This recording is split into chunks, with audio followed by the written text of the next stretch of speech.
Hey everyone, Connie here, and welcome to Nostalgia Week 2 Anime Edition. So, just like the first Nostalgia Week, we are going to be discussing some very nostalgic anime in this case. Um, that for me, I grew up with, I loved, I just have a lot of, well, again, nostalgic feelings for. We're going to be discussing on how they were made, how they were influencing me growing up, stuff like that. Just in a most general sense, without too many spoilers or big details. Um, just to kind of, you know, love on them for a second. So that being said, we're going to start off the week with Shaman King. So many things I never could see.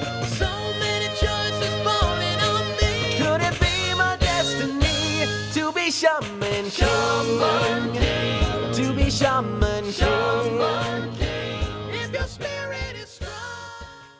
Okay, so Shaman King was created by Hiroyuki Takei and is all about this young boy named Yo Asakura, or Asakura, or however you want to pronounce it, um, who is trying to become, well, the Shaman King. See, in this series, being a shaman is basically using this sort of magical ability to summon and control the spirit of the dead. Um, and we see variations of this throughout the series. Um, and it's really interesting. The manga originally came out between 1998 and 2004, and the anime adaptation that we all know and love came out between 2001 and 2002, with a new adaptation on the way. There is going to be another Shaman King that has been announced. It'll probably be one of those cases where it's more accurate to the original, to the manga, since the manga wasn't complete and everything when the original anime came out. Um, but yeah, so I grew up watching Shaman King um, on TV and everything, and I really enjoyed it. I never got into like some of the expanded kind of content. Like there was a trading card game. There were like video games or whatnot. I never got into any of that. I just like the series. Um, so from what I remember of the show, like I said, Yo Asakura was trying to become Shaman King, and there are other characters with him. There's like this kind of nervous little timid kid named Morty, who had like this bowl cut or whatnot, or maybe not quite a bowl cut, but close. Then there was like this kind of street gang member, this punk dude, who was actually like one of the coolest characters in the show, and he had this like also just as equally street kind of street punk kind of spirit with him. Um, so yeah, a lot of the appeal of the series for me came with the characters and how they interacted with each other. Not every character was a huge hit for me, but the ones who were really shined. For example, there's this one shaman named Faust who, obviously based off of the real Dr. Faust, he was creepy as fuck in the best way. Um, Now I remember Yo had a brother, an older brother, who was kind of like this big, like antagonistic force in the series. There was also a big tournament at one point in the show. In fact, I think that might be how the show closed out with its tournament arc. And again, I know the manga goes on past that and everything, but I think that's where the anime actually cut out. But yeah, it was really interesting in a lot of its characters, a lot of its ideas. Um, I just really thought it was a fun series. Um, so let's talk about a few of the characters. So Yo, our main character, kind of had this laid back personality. Like not much seemed to actually phase him on surface level, but then it's like once you really got to know him, it's like stuff. It's like, oh yeah, no, he's definitely phased by stuff. He's just laid back. He's just cool. Um, but he also takes it very seriously. He takes being a shaman very seriously. He takes the art of it very seriously. And he works with his spirit partner, who I believe is named Amidamaru, um, if I remember right. And Amidamaru at times could play the straight man to Yo, and at times could be very goofy. It just depended on what the situation called for. Um, but the ways he used Amidamaru, like kind of turning him into a sword and shit, like was really interesting.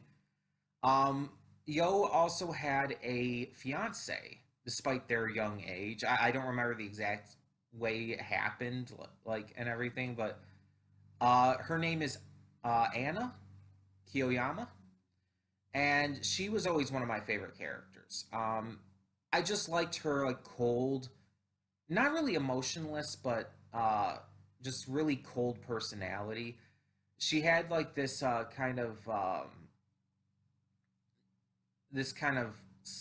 way about how she carried herself that made her come across as almost unemotional and uncaring, but it's like that wasn't actually what was going on, and it's like it's very clear that she's just you know distant in a way, but she clearly cares for Yo and everything. And I just really enjoyed her character. I just did. There was also other characters here. Let me see if I can get their names. Um, Give me just a second. There were quite a few characters. There is one character named Ryu, who also known as Wooden Sword Ryu. He's the kind of punk dude I was talking about. Yeah, he was a gang leader and everything. And he ends up becoming a shaman. He isn't at first, but he ends up becoming one. And his spirit is Tokagero. Tokagero is kind of like this green-skinned, almost lizard-like, again, kind of gang member spirit. And he has a very punk-like attitude, but at the same time, they also have like, if I remember right, Ryu was known for um, having a very high sense of loyalty towards those that he considered close. It was definitely a big thing for him. At the same time, he was kind of not materialistic. That's the wrong word, but shallow, I guess would be a way to put it. Um, he was really only wanting to